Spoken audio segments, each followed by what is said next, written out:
Good morning, everyone. Today we will learn about the sun. We will identify what the sun is made of, how big it is, the energy it gives off, and the layers of the sun. The sun is made up mostly of two gases. These gases are hydrogen and helium. They are very hot and make the sun shine. Aside from hydrogen and helium, the sun also has small amounts of other elements. These include carbon, nitrogen, and oxygen. The sun is very large. About 1.3 million Earths can fit inside the sun's volume.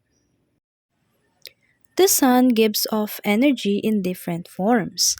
These are light, heat, and ultraviolet or UV radiation. The sun has different layers, from the center to the outside. These are the core, radiative zone, convective zone, photosphere, chromosphere, and corona. Those are the characteristics of the sun. I hope you learned something new from our discussion.